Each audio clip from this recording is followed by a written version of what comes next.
శేర్లింగంపల్లి శేర్లందరికీ సింహాల్లాగా గర్జించిన మా అన్నదమ్ములకి మరి పులిబిడ్డలైన మా ఆడబిడ్డలకి పత్రికా మిత్రులకి అందరికీ పేరు పేరున హృదయపూర్వకంగా నమస్కారాలు. మీ అందరితో నా ప్రార్థన, ఇక్కడికి వస్తుంటే కొంత సంతోషం కలిగింది, కొంత బాధ అనిపించింది. సంతోషం ఎందుకు అంటే మరి ఎవరైతే జెండా మోసి ఎవరైతే మరి మొదటి నుండి పార్టీకి కేసీఆర్ గారికి అభిమానులుగా ఉంటూ మొదటి నుండి పార్టీని శేర్లింగంపల్లి నియోజకవర్గంలో భుజాన వేసుకుని నడుపుతున్నారో వారి రుణం ఎన్ని జన్మలెత్తినా తీర్చుకోలేని రుణం. అందుకే హృదయపూర్వకంగా వారికి నా ధన్యవాదాలు తెలియజేస్తా ఉన్నా. గులాబీ జెండాను గుండెల్లో మోస్తూ నెత్తురు చెమట ధారపోసిన నిస్వార్థమైన మా అన్నదమ్ములకి అక్క చెల్లెలందరికీ హృదయపూర్వకంగా మళ్ళీ ఒకసారి అభినందనలు. మీరే కథానాయకులు, మీరే కథన రంగంలో ముందుకి పరిగెత్తే కొదమ సింహాలు. మీరు లేనిదే ఏ నాయకుడు లేడు, ఏ పార్టీ లేదు.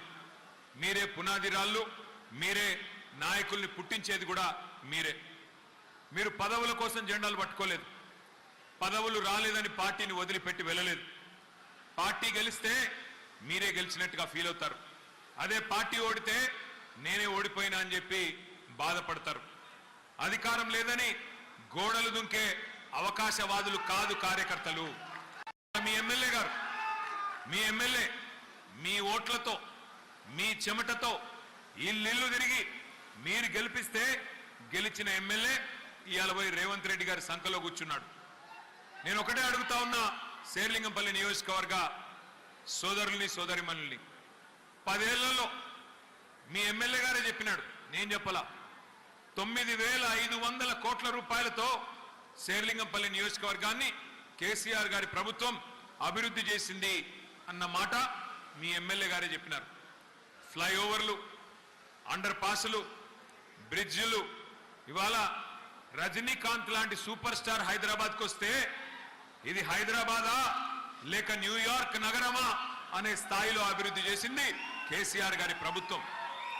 మంచినీళ్లు బాగు చేసుకున్నాం. 20,000 లీటర్ల వరకు మంచినీళ్లు ఉచితంగా అన్ని బస్తీల్లో, అన్ని అపార్ట్మెంట్లలో, అన్ని కాలనీల్లో 20,000 లీటర్ల వరకు ఒక్కొక్క ఇంటికి ఉచితంగా నీళ్లు ఇచ్చుకున్నాం. కరెంటు బాగాలేని హైదరాబాద్లో కరెంటు బాగా చేసుకున్నాం. ఇన్వర్టర్లు, జనరేటర్లు, ఆ డీజిల్ గబ్బు అన్ని వదిలించుకున్నాం. శుభ్రంగా హైదరాబాద్ మహానగరంలో 24 గంటల కరెంట్ ఇచ్చుకునే పరిస్థితి తెచ్చుకున్నాం. శాంతి భద్రతలకు పెద్దపీట వేసినాం. ఆడపిల్లలు అర్ధరాత్రి అయినా సరే తిరగాలంటే భయం లేకుండా తిరిగేదానికి మరి శాంతి భద్రతలు పటిష్టంగా చేసుకున్నాం. 10 లక్షల సీసీ కెమెరాలు పెట్టుకున్నాం హైదరాబాద్లో. 10 లక్షలు భారతదేశంలో ఏ నగరంలో లేవు. అట్లా శాంతి భద్రతలకు పెద్దపీట వేసి మన ఇంట్లో ఉండే పిల్లలు బయటికి పోయినా, మన చెల్లెలు బయటికి పోయినా, మన ఇంట్లో వాళ్ళు ఎవరు బయటికి పోయినా సురక్షితంగా వస్తారు. మాకు మా నగరంలో డోకాలేదైన పద్ధతుల్లో బ్రహ్మాండంగా చేసుకున్నాం. కానీ మరి ఎమ్మెల్యే గారు ఏ కారణం చేతనో ఆయనకి ఏం అవసరం పడిందో పార్టీని వదిలిపెట్టి, కష్టపడ్డ మిమ్మల్ని అందరినీ వదిలిపెట్టి అక్కడ పోయి కాంగ్రెస్ పార్టీలో చేరినారు. నేను మిమ్మల్ని ఒకటే అడుగుతా ఉన్నా, 9,500 కోట్ల రూపాయలతో అభివృద్ధి మనం చేస్తే 10 ఏళ్ల కాలంలో అంటే సంవత్సరానికి 1000 కోట్లు ఒక్క నియోజకవర్గానికి, శేర్లింగంపల్లి నియోజకవర్గానికి మన ప్రభుత్వం ఖర్చు పెట్టింది. మరి వాళ్ళు అక్కడ 2.5 ఏళ్ళైంది ఎమ్మెల్యే గారు పోయి. ఎన్ని వందల కోట్లు తెచ్చావు, ఎన్ని వేల కోట్లు తెచ్చావు? కేసీఆర్ గారు చేసిన దానికంటే ఒక్క రూపాయి ఏమన్నా ఎక్కడైనా అదనంగా వచ్చిందా? ఒక్కసారి ఆలోచించమని చెప్పి నేను కోరుతా ఉన్నా. మీరు ఇంకొక మాట కూడా నేను మీకు చెప్తా ఉన్నా, ఎమ్మెల్యే పోతే పోయిండు, కానీ మన కారుకు డ్రైవరు కార్యకర్తలే, మన కారును నడిపేది మీరే. కాబట్టి భయపడే అవసరం లేదు, బాధపడే అవసరం లేదు. వస్తూ ఉంటారు లీడర్లు, వస్తారు పోతారు, కానీ నడిపించేది మీరు, కథానాయకులు మీరు. దళపతి కేసీఆర్ ఉన్నాడు, ఆ దళాన్ని నడిపే సైనికులుగా మీరున్నారు. కాబట్టి ఏ ఇబ్బంది లేదు. నేను మీ అందరినీ ప్రార్థించేది ఒకటే, మోసం ఎల్లకాలం నడవదు, కొంతకాలం నడుస్తుంది. అబద్ధాలు చెప్పి కొన్ని రోజులు నెట్టుకొని రావచ్చు. ఆ మధ్యకాలంలో ఒక సినిమా వచ్చింది, ఆ సినిమా పేరు అర్జున్ రెడ్డి. సూపర్ హిట్ అయింది. చూసినా సినిమా? అది అర్జున్ రెడ్డి చూసినా చూడలేదా? Super hit cinema. దాంతో విజయ్ దేవరకొండ స్టార్ అయిపోయింది. ఇప్పుడు ఇంకో సినిమా వచ్చింది రేవంత్ రెడ్డి, అటర్ ఫ్లాప్. ఈ సినిమాకి ఇంటర్వెల్ కూడా అయిపోయింది. ఇంటర్వెల్ అయిపోయింది, ఇప్పటిదాకా చేసింది ఏమీ లేదు. అబద్ధాల మీద అబద్ధాలు, నోరు తెరిస్తే బూతులు, ఎగవేతలు, కూల్చివేతలు, బూతులు తప్ప చేసింది ఏమీ లేదు. ఒక్కసారి గుర్తు తెచ్చుకోండి, ఎన్ని అబద్ధాలు చెప్పారు, ఎన్ని రకాల విష ప్రచారాలు చేసినారు, ఒక్కసారి గుర్తు చేసుకోండి. అగర్ కేసీఆర్ సాబ్ आपको 2000 दे रहे पेंशन, वजीफा, आसरा, हम 4000 देंगे. నవంబర్లో తీసుకుంటే 2000, డిసెంబర్లో తీసుకుంటే 4000. అత్తకు 4000, కోడలకు 2500. ఈ మధ్యన కొత్త డైలాగులు కొడుతున్నాడు. 1 కోటి మంది మహిళల్ని కోటీశ్వర్లు చేసేదాకా ఇడిచిపెట్టాడట. నేను ముందే చెప్పిన మీకు, వీళ్ళు 1 కోటి మందిని కోటీశ్వర్లు చేసే బ్యాచ్ కాదు ఇది. మెడల పుస్తల తాడు కూడా ఎత్తుకపోయే దండుపాలెం ముఠా ఉన్నది ఇలా హైదరాబాద్ లో. 1 కోటి మందిని కోటీశ్వర్లు చేస్తా అంటున్నాడు కదా రేవంత్ రెడ్డి గారు. కోటీశ్వర్లు దేవుడు ఎరుగు. ఒక పని చేయి, నెలకు 2500 ఇస్తానడా? నెలకు 2500 అంటే సంవత్సరానికి 30,000, 5 ఏళ్లకు 1,50,000. కోటీశ్వర్లు చేసుడు దేవుడు ఎరుగు. లక్షాధికారులు చేయి, లక్షాధికారులను చేయి. ఒక్కొక్క ఆడబిడ్డకు 5 ఏళ్ళు నువ్వు ఇయ్యాల్సింది 1,50,000 రూపాయలు. మరి 30 నెలలు అయిపోయింది, సగం టైం అయిపోయింది. మరి ఇప్పటికే 75,000 ఇయ్యాలి. నేను ఇవాళ శేర్లింగంపల్లి వేదికగా చెప్తా ఉన్నా, రేవంత్ రెడ్డి గారు, నువ్వు గనక 1,67,00,000 మంది ఆడబిడ్డలు ఎవరైతే తెలంగాణ రాష్ట్రంలో 18 ఏళ్లు నుండి తెల్ల కార్డు ఉన్నోళ్ళు ఉన్నారో వాళ్ళందరికీ నువ్వు గనక 1,50,000 రూపాయలు వేస్తే నేను శాశ్వతంగా రాజకీయాలు వదిలేసి సన్యాసం తీసుకొని పోతా. ఉందా, దమ్ముందా? సవాల్ స్వీకరించే దమ్ముందా? ఆ రోజు ఏమన్నాడు? 100 రోజుల్లోనే అన్నీ చేస్తా, 100 రోజుల్లోనే అన్నీ చేస్తా. స్కూటీలు ఇస్తా, 5 లక్షల విద్యా భరోసా కార్డు ఇస్తా, 5 లక్షల ఇందిరమ్మ ఇల్లు ఇస్తా, ఎస్సీ ఎస్టీలు అయితే 6 లక్షలు ఇస్తా, మీరు ఏది కావాలంటే అది ఇస్తా అని చెప్పి పోజులు కొట్టిండు. ఈ మధ్యన కొంతమంది విలేకరులు అడిగినారు, అయ్యా రేవంత్ రెడ్డి గారు మరి 100 రోజుల్లోనే చేస్తా అంటివి కదా, ఏమైందయ్యా అని అడిగినారు. ఏమంటున్నాడు తెలుసా? కొత్తగా చాలా విచిత్రమైన మాట. ఏమంటాడు ఆయన? ఎంత కండలు తిరిగిన పైల్వాన్ అయినా 3 నెలలనే పిల్లల్ని పుట్టిస్తాడా? ఒక ముఖ్యమంత్రి నోట్లకి వెళ్ళి మాట్లాడొచ్చా ఇట్లా? ఎంత కండలు తిరిగిన పైల్వాన్ అయినా 3 నెలలనే పిల్లలు పుట్టిస్తాడా? ఇది ముఖ్యమంత్రి రేవంత్ రెడ్డి గారి నోట్లోంచి వచ్చిన ఆనిముత్యం. నేను అడుగుతున్నా రేవంత్ రెడ్డి గారిని, అయ్యా 3 నెలల్లో పిల్లలు పుట్టరు మాకు కూడా తెలుసు, మాకు కూడా పెళ్లిళ్ళైనాయి, మాకు కూడా పిల్లలు ఉన్నారు, మాకు కూడా పిల్లలు ఉన్నారు. పిల్లలు పుట్టరు 3 నెలల్లో మాకు ఎరికే. కానీ నేను అడుగుతున్నా, మరి 30 నెలల్లో పుట్టకపోతే నిన్నేమని పిలవాలా? 3 నెలలు కాదు కదా, 30 నెలలు అయింది కదా, ఏమనాలా? మరి నిన్ను ఏమని పిలవాలా? నువ్వే కదా చెప్తివి 3 నెలలనే సర్వం చేస్తా అని చెప్పిందే నువ్వు. మా ఎమ్మెల్యేలను గొర్రెల్లాగా కొనుక్కొని పోయిందే నువ్వు. శేర్లింగంపల్లి ఎమ్మెల్యేని బరబరా గుంజుకొని పోయిందే నువ్వు. ఏం చేసినావు పని? ఏ ఒక్క పని చెప్పు. ఇక్కడున్న మా ఆడబిడ్డలు నేను అడుగుతా ఉన్నా, కేసీఆర్ ప్రభుత్వం ఉన్నప్పుడు ఇదే హైదరాబాద్లో ఆనాడు ఎవరన్నా తెలిసో తెలియకనో పేదవాడు ఎక్కడన్నా గవర్నమెంట్ జాగాలో ఒక చిన్న ఇల్లు కట్టుకుంటే 1 కాదు 2 కాదు 2.5 లక్షల పట్టాలు జీవో నంబర్ 58 కింద 59 కింద ఇచ్చి ఆ పేదవాడి గూడు నిలబెట్టింది మన నాయకుడు కేసీఆర్. మరి ఈరోజు ఏమైతున్నది? 1,00,000 డబుల్ బెడ్రూమ్ ఇల్లు కేసీఆర్ కడితే శేర్లింగంపల్లిలో కూడా ఒక 4,000 మందికి వచ్చినాయి. సరే సరిపోలే, నేను ఒప్పుకుంటా, ఇంకా రావాలి, ఒప్పుకుంటా. ఇవాళ ఏమైతున్నది? మరి 2.5 ఏళ్ళైంది కాంగ్రెస్ ప్రభుత్వం వచ్చి. ఒక్క ఇల్లు కట్టిండా? శేర్లింగంపల్లిలో ఒక్క ఇల్లు కట్టిండా? ఎక్కడన్నా కట్టిండా కట్టలేదా? నాకు అర్థమైతలా. శేర్లింగంపల్లిలో ఎక్కడన్నా ఒక ఇల్లు కట్టిండా? ఒక్క ఇటుక పెట్టిండా? 2.5 ఏళ్ళు అయిపోయింది కదా, కానీ ఎన్ని ఇండ్లు కూలగొట్టిండు? ఇండ్లు ఎన్ని కూలగొట్టిండు ఎరికేనా? కొన్ని వేల ఇండ్లు హైడ్రా పేరిట, ఇంకో దాని పేరిట ఇలా ఇష్టం వచ్చినట్టు కూలగొట్టుడు. ఇటుక పేర్చింది లేదు, ఇల్లు కట్టింది లేదు, అంతా కూలగొట్టుడే. ఇంకా ఘోరం ఏంటంటే, ముఖ్యమంత్రి గారికి గరీబోళ్ళు ఏడుస్తుంటే, ఇల్లు కూలిపోయి ఏడుస్తుంటే ఆయనకు సాడిస్టిక్ ప్లెజర్ వస్తుందంట, పైశాచిక ఆనందం వస్తుందంట, ఆయనకు మంచిగా అనిపిస్తుందంట, సంతోషం అనిపిస్తుందంట. అనిపిస్తుంది. ఎందుకు అనిపించేది? ఎవడన్నా నాయకుడిని నీకు ఆదర్శం ఎవరయ్యా, నీకు ఇన్స్పిరేషన్ ఎవరయ్యా అంటే రాముడు అంటారు, శ్రీరాముడు నాకు ఆదర్శం అంటారు, లేదా శ్రీకృష్ణుడు నాకు ఆదర్శం అంటారు. కానీ రేవంత్ రెడ్డికి ఎవరు ఆదర్శమో తెలుసా మీకు? ఒక రావణాసురుడు, ఒక నరకాసురుడు, వాళ్ళను మించిన వాడు హిట్లర్. హిట్లర్ నాకు ఆదర్శం అని బట్లర్ ఇంగ్లీష్లో చెప్తున్నాడు రేవంత్ రెడ్డి. హిట్లర్ హిట్లర్ అంటే ఎవడో ఎరికేనా? కొన్ని లక్షల మందిని చంపేసినోడు ఆయననట. ఈయనకు ఆదర్శమట. ఆయననే ఆదర్శంగా తీసుకొని పనిచేస్తాడట. దాన్ని బట్టి మనం అర్థం చేసుకోవచ్చు. యాక్చువల్గా చెప్పాలంటే ఆయన హిట్లర్ ఒకటే కాదు, ఆయనకు ఆదర్శం ఇంకొకడు కూడా ఉన్నాడు. సగం తుగ్లక్ ఉన్నాడు, సగం హిట్లర్ ఉన్నాడు. సగమేమో తుగ్లక్ పనులు, సగమేమో హిట్లర్ పనులు. తుగ్లక్ కాకపోతే నేను అడుగుతున్నా, కేసీఆర్ ప్రభుత్వం బ్రహ్మాండంగా 72 కిలోమీటర్ల మెట్రో కట్టింది. ఆ తర్వాత మొత్తం టెండర్ ప్రక్రియ పూర్తి చేసింది మెట్రోకి. రాయదుర్గం మీ శేర్లింగంపల్లి కాన్స్టిట్యున్సీ నుంచి ఎయిర్పోర్ట్ దాకా పోతూ మధ్యలో రాజేంద్ర నగర్ కాన్స్టిట్యున్సీలో కూడా 3 స్టాపులు పెట్టి ఇక్కడికెళ్ళి అక్కడ దాకా పట్టణం పెరుగుతున్నది, ట్రాఫిక్ పెరుగుతున్నది. మరి ఆ ట్రాఫిక్ సమస్య ఉండొద్దని చెప్పి 2023 జూన్ జూలై ప్రాంతంలో టెండర్ పూర్తి చేసి మొత్తం మెట్రో రెడీగా కొబ్బరికాయలు కొట్టి స్టార్ట్ చేసినాం. ఈయన రాగానే వచ్చి తీసుకున్న మొట్టమొదటి తుగ్లక్ నిర్ణయం మెట్రో రద్దు, ఎయిర్పోర్ట్ మెట్రో రద్దు. 2.5 ఏళ్ళు అయిపోయింది. అయిపోయినాక ఇవాళ డ్రామాలు చేస్తున్నాడు. ఎయిర్పోర్ట్ మెట్రో ఎందుకు రద్దు చేసినవరా నాయన అంటే చెప్పడు. ఇలా ఎయిర్పోర్ట్ మెట్రో కనుక కొనసాగి ఉంటే ఈ పాటికే పూర్తయిపోతుండే. 2 ఏళ్లలోనే పూర్తి కావాలని కండిషన్ పెట్టినాం.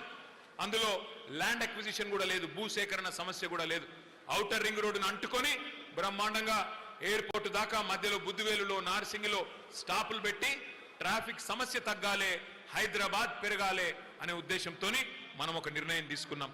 ఇవాళ మీ అందరికీ నేను ఒకటే మాటిస్తా ఉన్నా, ఈయన వల్ల ఏమీ కాదు. ఇప్పుడు కొత్త డ్రామాలు ఆడుతున్నాడు. లకడికా పూల్ నుంచి పటాన్ చెరువు వరకు మెట్రో మనం ప్రతిపాదిస్తే భారతీయ జనతా పార్టీ ప్రభుత్వం వాళ్ళు ఇయ్యలే. ఎక్కడనో ఉత్తరప్రదేశ్లో చిన్న చిన్న పట్టణాలకు ఇచ్చినారు. కానీ మనకు లకడికా పూల్ నుంచి పటాన్ చెరువు వరకు 36 కిలోమీటర్లు పెడితే ఇందులో ట్రాఫిక్ లేదు, ఇందులో ఎక్కటోళ్ళు లేరు అని చెప్పి మనకు బీజేపీ సహకరించలేదు. కానీ ఇవాళ డ్రామాలు ఆడుతున్నారు రేవంత్ రెడ్డి గారు, కిషన్ రెడ్డి గారు ఇద్దరు కలిసి. ఈయనేదో అడిగినట్టు, ఆయనేదో ఇచ్చినట్టు, ఏదో ఇద్దరు కలిసి ఢిల్లీలో మళ్ళీ నాటకాలు ఆడుతూ ఉన్నారు. ఒకటి మాత్రం నేను మీకు పక్కా చెప్తా ఉన్నా, మళ్ళీ మెట్రో పట్టాలు ఎక్కాలి అంటే 2028లో కేసీఆర్ తిరిగి రావాల్సిందే. మొదటి దశ మెట్రో పూర్తి చేసింది కేసీఆర్. మీ మియాపూర్కి ఇక్కడికే వచ్చి ప్రారంభించింది కేసీఆర్. కాబట్టి రేపటి రోజున కూడా మెట్రో మళ్ళీ పట్టాలు ఎక్కాలి. హైదరాబాద్ లో మరొక 250 కిలోమీటర్ల మెట్రో రావాలి అంటే ఈ బుడ్రఖాన్తో కాదు, ఈ బుడ్రఖాన్తో కాదు. ఎందుకంటే తీస్మార్ ఖాన్ మాటలు మాట్లాడగానే సరిపోదు, పనులు కూడా అట్లా ఉండాలి. కానీ ఏదో మాటలకేమో పెద్ద పెద్ద మాటలు, చేసేది ఏమీ లేదు. అందుకే నేను అనేది, ఈ తుగ్లక్ ఆలోచనలు, ఈ తుగ్లక్ పనులు చేయడం ఎట్లా ఉంటుంది అంటే, ఆ ఎల్ఎన్టీ అనే కంపెనీ మెట్రో కట్టింది. ఆ ఎల్ఎన్టీ కంపెనీ సిఎఫ్ఓను బెదిరించిండు, నువ్వు నాకు ఆ భూములు ఇస్తావా లేకపోతే నిన్ను జైల్లో పెట్టాలని అని బెదిరించిండు. బెదిరిస్తే ఆయన పారిపోయింది ఎల్ఎన్టీ వాడు. ఇవాళ ఒక ప్రైవేట్ కంపెనీ నెత్తి మీద ఉన్న 14,000 కోట్ల అప్పు మొత్తం రాష్ట్ర ప్రజల మీద రుద్దిండు రేవంత్ రెడ్డి. ఆయన తుగ్లక్ ఆలోచన విధానం వల్ల 14,000 కోట్ల అప్పు, ఎల్ఎన్టీ కట్టాల్సిన అప్పును ఇవాళ రాష్ట్ర ప్రజల మీద రుద్ది, మనందరి మీద రుద్ది ఒక తుగ్లక్ నిర్ణయం తీసుకున్నాడు రేవంత్ రెడ్డి. ఇవాళ మళ్ళీ డ్రామాలు ఆడుతూ ఉన్నాడు. అందుకే నేను అనేది, 6 గ్యారంటీల్లో ఎన్ని వాస్తవమైనాయో మీకు తెలుసు. నేతి బీరకాయలో ఎంత నెయ్యి ఉంటుందో మీకు తెలుసు. మైసూరు బోండాలో ఎంత మైసూరు ఉంటుందో కూడా మీకు తెలుసు. అట్లాగే రేవంత్ రెడ్డి మాటల్లో నిజం ఎంత ఉంటుందో కూడా మీకు తెలుసు. చెప్పిండు కదా పెద్ద పెద్ద మాటలు. ఏమన్నాడు? తులం బంగారం ఇస్తా అన్నాడు. కేసీఆర్ గారు 1,00,000 రూపాయలు ఇస్తే ఒక మేనమామలాగా ఆడపిల్లల పెళ్లికి షాదీ ముబారక్ కళ్యాణ లక్ష్మి పేరు మీద అది ఎక్కడ సరిపోతుంది, నేను తులం బంగారం ఇస్తా అన్నాడు. వచ్చినాయా బంగారం? బంగారం షాపులలో బంగారం దొరకలేదా? మరి ఇవాళ ఉత్త జూటా మాటలు, దగా చేసే మాటలు తప్ప చేసిందేమీ లేదు. ఇంకొక మాట కూడా నేను మీకు విజ్ఞప్తి చేస్తా ఉన్నా. ఇవాళ మెట్రో విషయంలో కూడా జరుగుతున్న మోసం వెనుక ఒకటే ఒకటి ఉన్నది, రేవంత్ రెడ్డి ఎజెండా ఎప్పుడు ఒకటే ఉంటుంది. ఆయన ఏ స్కీమ్ తెచ్చినా దాని వెనుక ఒక స్కామ్ ఉంటుంది.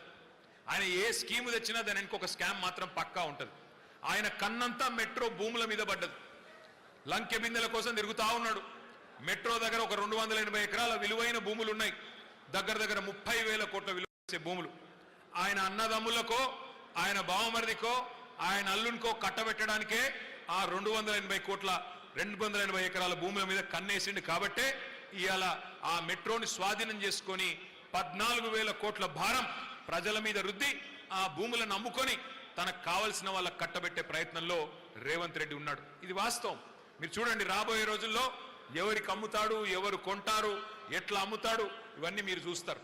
కానీ ఒకటి మాత్రం పక్కా, ఈ దగుల్బాజీ కాంగ్రెస్ ప్రభుత్వాన్ని ఇవాళ ఎక్కడికక్కడ రైతులైతేనేమి, హైదరాబాద్లో ఉండే యువకులైతేనేమి, అట్లాగే మా ఆడబిడ్డలైతేనేమి ఎదురు చూస్తా ఉన్నారు. క్యాలెండర్ ఎప్పుడు మారుతుందా, 2028 మళ్ళీ ఎప్పుడు వస్తుందా, మళ్ళీ ఎప్పుడు కేసీఆర్ గారు అక్కడికి వచ్చి ప్రగతి భవన్ లో కూర్చుంటారా, ఎప్పుడు హైదరాబాద్ లో మళ్ళీ మంచి రోజులు వస్తాయా అని ఎదురు చూస్తా ఉన్నారు. రియల్ ఎస్టేట్ మొత్తం పండబెట్టిండు.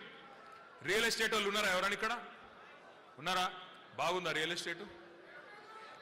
రియల్ ఎస్టేట్ మొత్తం పండబెట్టిండు వచ్చినాక. ఎందుకు? అన్ని తుగులక్ నిర్ణయాలు. RR tax. ఆర్ఆర్ ట్యాక్స్ అంటే ఏంది? Rahul Revanth tax. Square feet కు 200 రూపాయలు ఇవ్వాలన్నట. పర్మిషన్ కావాలంటే పైసలు, ఓసీ కావాలంటే పైసలు, మీ ఇంటికాడ ట్రాన్స్ఫార్మర్ పెట్టాలంటే పైసలు. ఇవాళ లంచగొండితనం విచ్చలవిడిగా స్వైర విహారం చేస్తున్నది. ఇంకా దరిద్రం ఏంటంటే కొంతమంది ఐఏఎస్ అధికారులు, నేను ఈ మాట అంటే బాధపడుతుండొచ్చు కానీ అనక తప్పడం లేదు, కొంతమంది ఐఏఎస్ అధికారులు మున్సిపల్ డిపార్ట్మెంట్లో, నేను చెప్పేది ముఖ్యంగా ఐఏఎస్ అధికారులు బ్రోకర్గిరీ చేస్తూ ఉన్నారు. వాళ్ళ దగ్గరికి పోయి బిల్డర్లు పోయి అడిగితే, అయ్యా మా ఆక్యుపెన్సీ సర్టిఫికెట్ అంటే ఫలానా ఏవీ రెడ్డిని కలువు, అయ్యా మా బిల్డింగ్ పర్మిషన్ ఏది అంటే ఉదయ్ సింహాన్ని కలిసి క్లియరెన్స్ తీసుకొని రా, అట్లయితేనే ఇస్తా. ముఖ్యమంత్రి గారి కౌంటర్ల దగ్గర ఉండే బ్రోకర్లకు కలువమని ఐఏఎస్ అధికారులు పురమాయిస్తున్నారు. పోయి అక్కడ పోయి డబ్బులు కడితే ఇక్కడ నేను మీకు క్లియరెన్స్ ఇస్తా అని చెప్పే దౌర్భాగ్యపు పరిస్థితి. ఇవాళ రాష్ట్రంలో ప్రభుత్వం నడుస్తలేదు, ఒక మాఫియా నడుస్తా ఉన్నది. అందుకే ఈ మాఫియాని తరిమి కొట్టాలి అంటే రేపు శేర్లింగంపల్లిలో మీరందరూ విజృంభించాలా. మరి శేర్లింగంపల్లిలో విజృంభించాలంటే ఏం చేయాలా? ఏమి లేదు, మీరు చేసేది గాబరా ఏది లేదు. 2 పనులు మీకు చెప్పడానికి నేను ఇక్కడికి వచ్చింది. ఒకటి, SIR అనే కార్యక్రమం స్టార్ట్ కాబోతా ఉన్నది. స్పెషల్ ఇంటెన్సివ్ రివిజన్ ఎల్లుండి నుంచి ప్రారంభమవుతున్నది, 25వ తారీఖు నుంచి. చాలా ముఖ్యమైన కార్యక్రమం. ఒక్కసారి నేను మీకు అది కొన్ని స్లైడ్స్ చూపెట్టి వివరించే ప్రయత్నం చేస్తాను. SIR అంటే స్పెషల్ ఇంటెన్సివ్ రివిజన్. దయచేసి మీ అన్ని కూడా ఇప్పుడు 24 డివిజన్లు అయినాయి శేర్లింగంపల్లి కాన్స్టిట్యున్సీలో. 24 పోయి 30 డివిజన్లు అవుతాయని చెప్తున్నారు. 30 డివిజన్లలో ఎవరెవరైతే కార్పొరేటర్లుగా పోటీ చేయాలన్న ఆసక్తి ఉన్న సోదరులు సోదరిమణులు ఉన్నారో వారితో నా ప్రార్థన, ఒక్కొక్క ఓటు విలువైన ఓటు.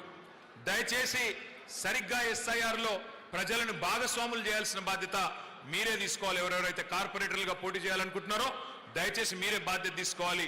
డివిజన్ ప్రెసిడెంట్లు, బస్తీ ప్రెసిడెంట్లు, బూత్ లెవెల్ ఏజెంట్లు, వాళ్ళకంటే కూడా కార్పొరేటర్లుగా పోటీ చేయాలనుకుంటున్న వాళ్ళు మీరు బాధ్యత తీసుకోండి. Next slide.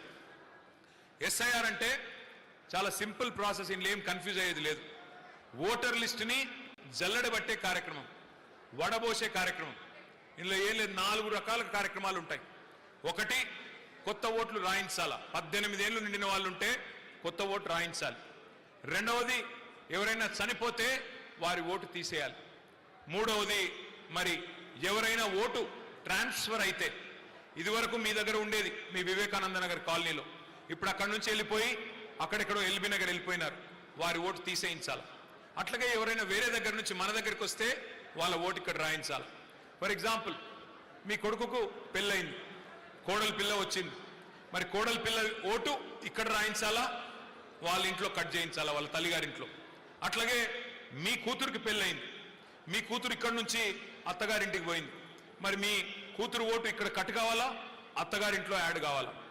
ఇది చాలా చాలా ఇంపార్టెంట్. మరి ఎట్లా చేయాలి ఈ కార్యక్రమం? ఇందులో ముఖ్యమైన ఒక పాయింట్ ఏమంటే, ఎస్ఐఆర్ అనేది కొత్త కార్యక్రమం కాదు. ఇది గత స్వాతంత్రం వచ్చినటి నుంచి జరుగుతూనే ఉన్నది. భారతదేశంలో ఇప్పటికీ 13 సార్లు జరిగింది. ఈసారి 14వ జరగబోతా ఉంది. మరి లాస్ట్ టైం ఎప్పుడు జరిగింది ఎస్ఐఆర్ అంటే 2002లో జరిగింది, 2002లో. ఇప్పుడు అధికారులు ఏం చేస్తారంటే ఆ 2002లో ఆనాడు శేర్లింగంపల్లి నియోజకవర్గం లేదు, ఆ రోజు ఖైరతాబాద్ నియోజకవర్గం ఇదంతా కూడా. ఆ రోజు ఆంధ్రప్రదేశ్ రాష్ట్రం, ఈరోజు తెలంగాణ రాష్ట్రం. మరి ఇప్పుడు ఎస్ఐఆర్ కార్యక్రమంలో భాగంగా ఆ 2002 ఓటర్ లిస్ట్ని 2025 మొన్న లాస్ట్ ఇయర్ ఓటర్ లిస్ట్ని పక్కన పెట్టుకుంటారు. పెట్టుకొని ఫస్ట్ మ్యాపింగ్ చేస్తారు. మ్యాపింగ్ అంటే ఏంటి? ఉదాహరణకి ఇప్పుడు ఎమ్మెల్యే కృష్ణారావు గారు ఉన్నారు, కృష్ణారావు గారి కొడుకున్నాడు.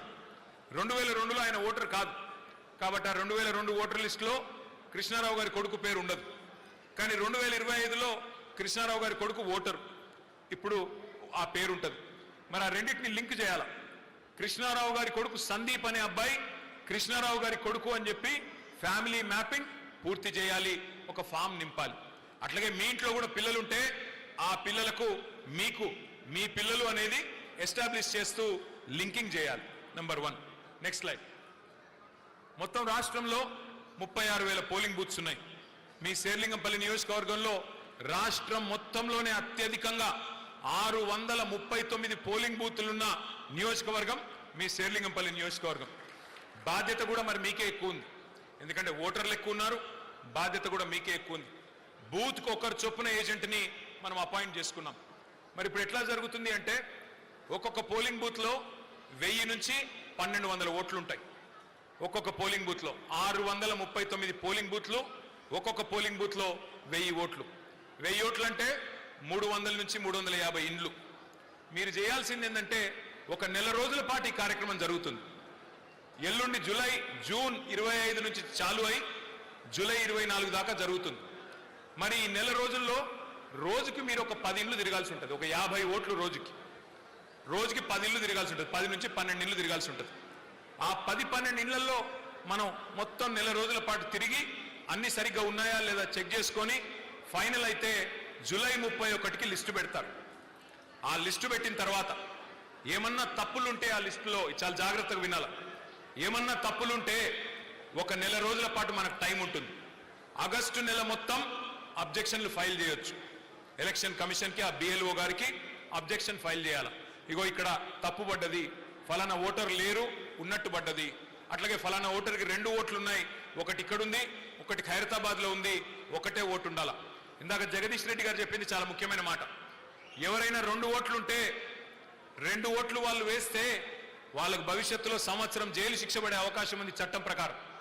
కాబట్టి చాలా జాగ్రత్తగా ఉండాలి. కాబట్టి ఎవరైనా సరే ఒక మనిషికి ఒకటే ఓటు ఉండాలి, అంతకంటే ఎక్కువ ఉండేదానికి వీలు లేదు. కాబట్టి ఎవరైనా ఇక్కడ వద్దు నా ఓటు ఇంకొకడ రాయించుకుంటాను ఎల్బీ నగర్లో అంటే అక్కడే రాయించుకోవాలి, ఇక్కడ తీసేయాలి, లేకపోతే జైలు శిక్ష పడే ప్రమాదం ఉంది. అందుకే జాగ్రత్తగా ఉండాలి. అయితే నెల రోజుల పాటు అబ్జెక్షన్ చెప్పొచ్చు ఆగస్టు నెలలో ఎన్నికల కమిషన్ వాళ్ళు. ఆ తర్వాత ఒక నెల రోజులు టైం తీసుకొని సెప్టెంబర్ నెల మొత్తం మీ అభ్యంతరాలన్నిటికీ ఆన్సర్ చెప్పాలా. చెప్పిన తర్వాత అక్టోబర్ 1కి ఫైనల్ ఓటర్ లిస్టు అక్టోబర్ 1కి పబ్లిష్ చేస్తారు.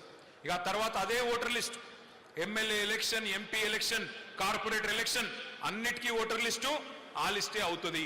అందుకే దయచేసి ఎవరెవరైతే కార్పొరేటర్లు పోటీ చేయాలనుకుంటున్నారో నేను వారికి విజ్ఞప్తి చేస్తా ఉన్నా, ఇల్లు గల్లీ గల్లీ మీరే తిరగాల, మీరే గట్టిగా పట్టించుకోవాలా. ఎక్కడ కూడా దొంగ ఓట్లు లేకుండా, డబల్ ఓట్లు లేకుండా చూసుకోవాల్సిన బాధ్యత మీదే. నెక్స్ట్ ఏం చేయాలి? బిఎల్ఏ బూత్ లెవెల్ ఏజెంట్ ఏం చేయాలంటే ఏమీ లేదు. ఆ ఫామ్స్ అన్ని నింపుతున్నారా లేదా, ఏమైనా డూప్లికేట్ ఓట్లు ఉన్నాయా, ఇదంతా కూడా మీకు పుస్తకాలు ఇచ్చి ఉండాలి. ఇచ్చారా? హ్యాండ్ బుక్ ఇచ్చినారా? ఇవ్వలేదా? మీకు పంపిస్తాను హ్యాండ్ బుక్. అందరికీ కూడా ఇక్కడికి వచ్చిన ప్రతి ఒక్కరికి హ్యాండ్ బుక్స్ పంపిస్తాము. తప్పకుండా షమీపూర్ రాజు గారికి, కృష్ణారావు గారికి నేను చెప్తాను. హ్యాండ్ బుక్లలో ఈ వివరాలన్నీ ఉన్నాయి. మీరు ఏమీ లేదు, సింపుల్గా ఆ ఫామ్ నింపినారా లేదా, లింకింగ్ అయిందా లేదా, ఏమైనా తప్పులు చేస్తున్నారా బిఎల్ఓ చూసుకోవాలా. చూసుకొని జాగ్రత్తగా ప్రక్రియ పూర్తి చేసుకోవాలా. నెక్స్ట్ కొత్త ఓటు రాయించాలి అంటే ఈ 13 రకాల డాక్యుమెంట్లలో ఏ ఒక్క డాక్యుమెంట్ ఉన్నా మీరు కొత్త ఓటు రాయించవచ్చు. బర్త్ సర్టిఫికేట్ కానీ, క్యాస్ట్ సర్టిఫికెట్ కానీ లేదా గవర్నమెంట్ నుంచి ఏదైనా ల్యాండ్ హౌసింగ్ అలాట్మెంట్ సర్టిఫికెట్ కానీ ఇట్లాంటిది ఏదున్నా మీరు ఓటు రాయించుకోవచ్చు. ఈ 13 రకాల డాక్యుమెంట్స్ ఏవైతే సుప్రీంకోర్టు అప్రూవ్ చేసిందో వాటిని జాగ్రత్తగా చూసుకోవాలా. हमारे कुछ बहनों में और भाइयों में कुछ एक खौफ है कि जो लोग बीजेपी को नहीं वोट डालने वाले उनके साथ शायद कुछ गुस्ताखी हो सकता है, उनके वोट कहीं गायब करने की कोशिश या साजिश करेंगे. मैं आपको एक ही रिक्वेस्ट करूंगा, एक ही गुजारिश आपसे है, आपके पास अगर हर कागज है कोई कुछ नहीं कर सकता. आप इन 13 कागजों में एक आपके पास रखिए, आपका वोट महफूज है. आपको कोई डरने की कोई जरूरत नहीं है, आपको फिक्र करने की जरूरत नहीं है. हमारे एजेंट, हमारे बूथ लेवल एजेंट हर घर आएंगे, हर किसी के पास जाएंगे और इंसाफ जब तक नहीं मिलेगी तब तक हम आपके लिए लड़ेंगे. मैं आपके साथ एक और बार ये वादा करता हूं. नेक्स्ट, ఇక్కడ ఒక ఇంపార్టెంట్ స్లైడ్, ఇది దయచేసి ఒకసారి అందరు చూడాలి. ఇది మొన్న మనం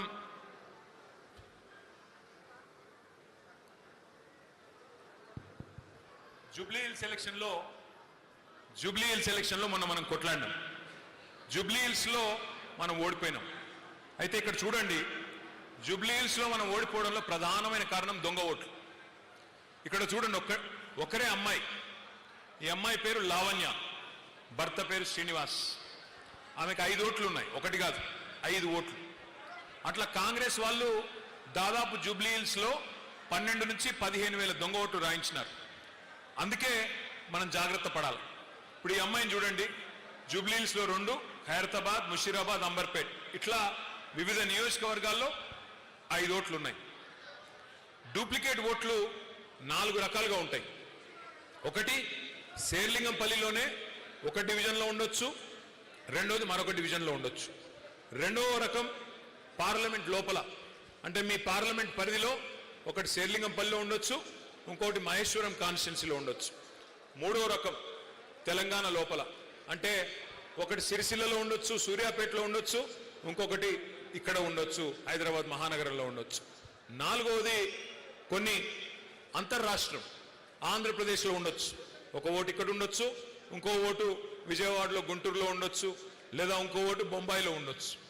ఈ రకంగా 4 రకాల డూప్లికేట్ ఓట్లు ఉండే ఆస్కారం ఉంది. అందుకే మనం అప్రమత్తంగా ఉండాల్సిన బాధ్యత మన మీద ఉంది. మనం జాగ్రత్తగా ఎన్ని డూప్లికేట్ ఓట్లు ఉన్నాయి ఆ లెక్క నేను మీకు ఇస్తాను. మన దగ్గర ఒక సాఫ్ట్వేర్ ఉంది, ఆ సాఫ్ట్వేర్తో అనుమానాస్పదమైన ఓట్లు మీకు ఇస్తాం. మీరు తిరిగినప్పుడు వాటిని ఒక్కొక్కటిగా మీరు చెక్ చేసుకోవాలి. నెక్స్ట్ ఇట్లాంటి హ్యాండ్ బుక్స్ మీ అందరికీ పంపిస్తాము. అందులో ఇప్పుడు నేను చెప్పిన అన్ని వివరాలు ఉంటాయి. నెక్స్ట్ తర్వాత ఇది వర్క్ బుక్, అంటే మీకు 1000 ఓట్లు ఒక బూత్లో, రోజుకు మీరు అటెండ్ అయ్యేది 50 ఓట్లు. ఆ 50 ఓట్లకు గాను మీరు చూసుకోవాలా, వర్క్ బుక్లో టిక్ పెట్టుకోవాలా, ఓటర్ మ్యాపింగ్ అయిందా లేదా, ఎన్యూమరేషన్ ఫామ్ నింపినామా లేదా, డూప్లికేట్లు ఏమన్నా ఉన్నాయా, ఉంటే వెంటనే BLOకి మనం కంప్లైంట్ చేయాలి. ఇది డూప్లికేట్ ఓటు, దయచేసి తీసేయండి. చనిపోయిన వాళ్ళ ఓటు ఏదైనా ఉంటే వెంటనే తీసేయమని చెప్పాలి. లాస్ట్ స్లైడ్, అన్నిటికన్నా ముఖ్యం ఇది. కేసీఆర్ గెలవాలి, మళ్ళీ ముఖ్యమంత్రి కావాలి, శేర్లింగంపల్లిలో కూడా మళ్ళీ గులాబీ జెండా ఎగరాలి, డైలాగులు కొడితే సరిపోదు. మనం 639 పోలింగ్ బూత్స్ ఉన్నాయి శేర్లింగంపల్లిలో. ప్రతి పోలింగ్ బూత్ కూడా, ప్రతి ఓటు కూడా విలువైందే. మీ బూత్లో మీరు మెజారిటీ తెస్తే ఆటోమేటిక్గా శేర్లింగంపల్లి మనం గెలిచిపోతాం. 639 బూత్లలో ఒక 500-550 బూత్లలో మీరు మెజారిటీ తీసుకొస్తే ఆటోమేటిక్గా కాన్స్టిట్యున్సీ గెలిచిపోతాం, రాష్ట్రంలో కూడా అధికారంలోకి వస్తాం. కానీ మీరు మీ బూత్ ఇడిచిపెట్టి నేను పక్క వాడకట్టుకు పోతా, నేను పక్క డివిజన్కి పోతా, లేదా పక్క కాన్స్టిట్యున్సీకి పోతా అంటే కుదరదు. ముందు మీరు మీ బూత్ సాఫ్ చేసుకోండి, మీరు మీ బూత్ని పటిష్టంగా చేసుకోండి, మెంబర్షిప్ బాగా చేయండి. అట్లాగే SIR కార్యక్రమం, మెంబర్షిప్కి సంబంధించి కూడా ఒక 3 స్లైడ్స్ ఉన్నాయి. ఆ స్లైడ్స్ కూడా నేను మీకు చూపెడతాను. ఇది మన మెంబర్షిప్ యాప్ కూడా తొందరలో లాంచ్ చేయబోతున్నాం. మీ అందరికి కూడా ఇది మీకు తొందరలోనే అందరి ముందు మళ్ళీ ట్రైనింగ్ కార్యక్రమం కూడా పెడతాం. ఇందులో ఏమీ లేదు కన్ఫ్యూజ్ అవ్వడానికి. సింపుల్ మెంబర్షిప్ యాప్ ఉంటుంది. ఎట్లా అయితే మీరు ఇన్స్టాగ్రామ్ ఉంటుంది, స్విగ్గీ ఉంటుంది, ఎట్లయితే ఊబర్ యాప్ ఉంటుందో అట్లాగే మీ ఫోన్లో ఈ మెంబర్షిప్ యాప్ని కూడా, BRS యాప్ని కూడా మరి డౌన్లోడ్ చేసుకోవచ్చు గూగుల్ ప్లే స్టోర్ నుంచి. నెక్స్ట్ ఇందులో ఒక 5 స్టెప్లలో మీరు సభ్యత్వాన్ని చేసుకోవచ్చు. ఏమీ లేదు, మీ బూత్లో ఎవరైనా మన పార్టీలో చేరాలి అనుకుంటే వారికి సింపుల్గా వారి పేరు మీరు టైప్ చేయాలి యాప్లో. ఆ పేరు గల వాళ్ళందరూ వస్తారు. అందులో ఎవరైతే కరెక్టో వారి పేరు మీరు ప్రెస్ చేయాలి. చేసిన తర్వాత ఆయన డీటెయిల్స్ అన్నీ వచ్చేస్తాయి. ఆయన పేరు, తండ్రి పేరు లేదా భర్త పేరు, ఇంటి నంబరు, అడ్రస్సు, కాలనీ అన్నీ వస్తాయి. వచ్చిన తర్వాత మీరు ఫోన్ నెంబర్ ఒకటి ఎంటర్ చేయాలి. ఒక్క ఫోన్ నెంబర్ ఎంటర్ చేయాలి. ఫోన్ నెంబర్ ఎంటర్ చేసిన తర్వాత ఆ ఫోన్ నెంబర్కి ఓటీపీ పంపిస్తాం. ఓటీపీ ఏంటో తెలుసు కదా, ఏంటిది? One time password. One time password ఎందుకు? ఎందుకంటే తప్పుడు ఫోన్ నెంబర్ కాకుండా కరెక్ట్ ఫోన్ నెంబర్ ఉందా లేదా చెక్ చేసుకోవడానికి ఓటీపీ. సో ఆ ఓటీపీ వచ్చిన తర్వాత మరి వెంటనే ఆ సోదరుడు ఎవరైతే మెంబర్గా జాయిన్ అవుతున్నారో వాళ్ళ ఫోటో తీసుకుంటాం, ఫోటో అప్లోడ్ చేస్తాం. అప్లోడ్ అయిన తర్వాత ఇంకొక చిన్న ఫీచర్ పెట్టినాం ఇందులో. మీరు ఎక్కడ ఉన్నారు, మెంబర్షిప్ మీరు వాళ్ళ ఇంటికి పోయి చేసినారా లేదా మీ ఇంట్లో కూర్చొని చేసినారా అని తెలుసుకోవడానికి అందులో జీపీఎస్ బటన్ పెట్టినాం. సో మీరు ఎక్కడో కొండాపూర్లో ఉండి నేను మియాపూర్లో ఉన్నాను నాకు స్టోరీలు చెప్తే దొరికిపోతారు. కొండాపూర్లో ఉంటే కొండాపూర్లో ఉన్నట్టే జీపీఎస్ వస్తుంది, లేదా మియాపూర్లో ఉంటే మియాపూర్లో ఉన్నట్టే వస్తుంది. నువ్వు వాళ్ళ ఇంటికి పోయినావా లేకపోతే నీ ఇంట్లో కూర్చొని అన్ని ఎక్కించినవా అనేది కూడా తెలిసిపోతుంది. కాబట్టి మరి ఈ మెంబర్షిప్ యాప్ నెక్స్ట్ సింపుల్గా మెంబర్షిప్ యాప్ మెంబర్షిప్ మొత్తం కొట్టిన తర్వాత అట్లా కార్డు వస్తుంది మీ అందరికీ ఫోటో ఐడి కార్డు కూడా ఈసారి ఇవ్వబోతా ఉన్నాం. ఆ ఫోటో ఐడి కార్డు రేపు మీరు జేబులో పెట్టుకొని గవర్నమెంట్ వచ్చినాక ఏ గవర్నమెంట్ ఆఫీస్కి పోయినా ఓహో ఈయన కేసీఆర్ గారి మనిషి, కేసీఆర్ గారి తాలూకా, కొద్దిగా పనిచేసి పెట్టాలా అని చెప్పి అక్కడ ఉండే అధికారులు కూడా జాగ్రత్తగా మరి చేస్తారు. కాబట్టి ఈ రకంగా మంచి మెంబర్షిప్ యాప్ని కూడా తయారు చేసినాం. అది కూడా తొందరలోనే మళ్ళీ మీకు బూత్కి 2 చొప్పున ట్రైనింగ్ కూడా పెట్టుకుందాం. ఆ రకంగా ముందుకు పోదాం. కానీ శేర్లింగంపల్లి నియోజకవర్గంలో ఈరోజు ఇంత పెద్ద ఎత్తున హాజరై మా అందరికీ కొత్త ఉత్సాహాన్ని ఇచ్చిన మా అన్నదమ్ములకి, మా అక్క చెల్లెళ్ళకి పేరు